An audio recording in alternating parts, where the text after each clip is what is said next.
beja Ka'bah beja Ka'bahna bah naon Qabil ubah abah bae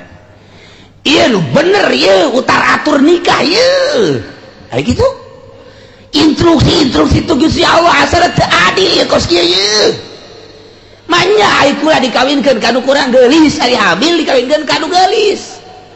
ta ieu teh akur kos kieu teh lain ti Gusti Allah kajen ku kumaha ge kadengen ku Habil cek Habil teh Qabil ulah kitu aing mah jaan dek kata aing titah kawin kanu jore aing mah daek bae namun bener-bener ieu instruksi ti Gusti Allah aing mah geus kumaha Allah bae lantaran dia moal kembali hidup di dunia engke ge urang bakal baliknya ka Allah darah sia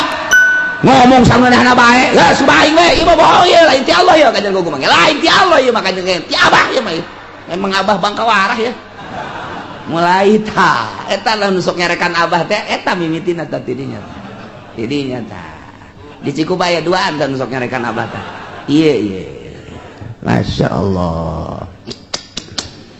mulai tidinya cak Kangjeng Nabi Adam ita amarallahu Allah marintah ayyuzawja Qabila labuda ukhtabil wa yuzawja Habil yaqlima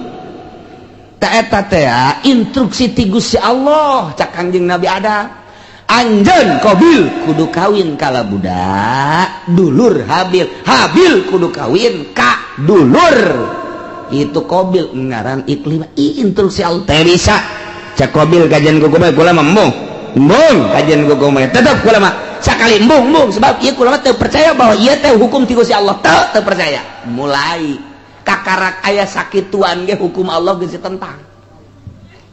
cek urang mah tuh kakarak tarurun di sorga pan teh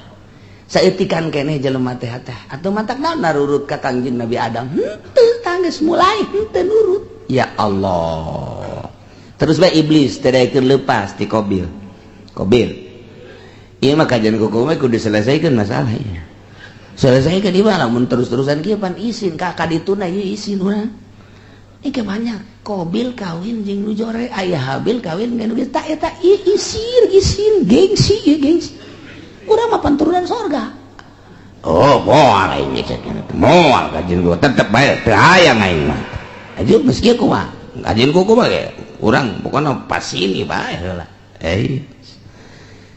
tah tidinya Qabil mikir pas ini unggal poe sakumaha ucing jeung anjing asal kapangiwang kaki Qabil teh kaki Habil teh tuntutanana Qabil luar biasa lobana Qabil mah kakakna Habil adina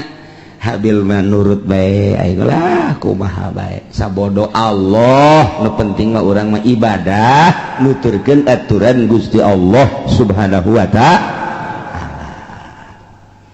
lantaran terus-terusan memuncak permasalahan teh tah kuari mah diinstruksikan kieu ayeuna mah kieu bae atuh nyieun korban lamun memang bener-bener ieu teh kitu menang ti Gusti Allah maka engke aya tandana mun maneh teu percaya bahwa ieu teh instruksi ti Gusti Allah sok nyieun dumades maneh ka Gusti Allah taqarrub ka Gusti Allah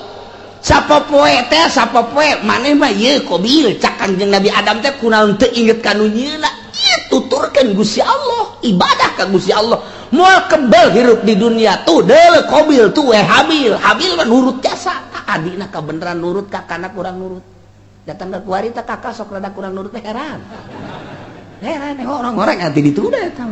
ya Allah eta kos kitu nyieun korban kuari mah nyieun korban naon nu dikorbankeun ku maneh Qabil ulama supaya Gusti Allah narima ka kula de korban lantaran kula mah petani hasil tani bae ayo gerak kumpulkeun maneh Habil naon kula mah lantaran pangangon embe kibas kula mah cirina naon cak Qabil ieu bahwa korban ditarima ku Gusti Allah jeung teu ditarimana engke cak Kangjeng Nabi Adam lamun ditarima bakal turun langsung ti langit set engke ngalahap anu ditarima mun anu maneh Qabil ditarima beak engke garing dihakan seuneu dilentap seuneu lamun nu ieu anu ditarima nu kono Habil nu embe beak ku seuneu kitu bae oke cek nyana jadi geus ya dikumpulkeun ku nyana harta-harta hasil tatanian nu dikumpulkeun anak hasil tani mun pare nu pangjorena nu dek dikorbankeun teh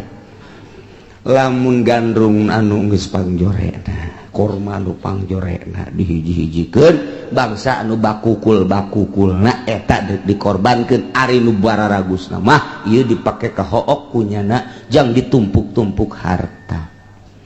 jore ari akal Habil mah begitu dikorban teh wow neangan umbe nu wang gedena jeung wang bagusna dipandian kunyana ieu nu jang Gusti Allah mah ieu korban ka Gusti Allah entakan nu wang gedena wang bagusna wang lintuhna jadi beda karakterna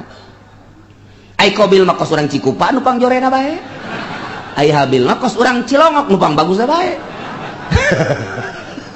sia cek urang Cikupa tak eta kos kitu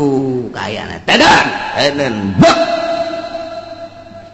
teu kebal langsung turun seuneu tet neong itu turun seuneu cak Qabil pasti nu aing nu dilentap ka jeung ku komaha ge pasti nu aing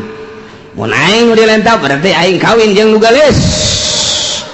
bapak mun aing kitu dilentap berarti ieu teu beres urusan ieu turun seuneu ka dieu ka ditu aing nu dilentap embe plek ceret bawa ka luhur teh aya tinggal ieu bae tah korban Qabil hasil tatangin hasil tani nu jarore teh teu dilentap ku seuneu tuh cak Kangjeng Nabi Adam nu ditarima nu mana hah nu ditarima nu mana tah cicing bae Qabil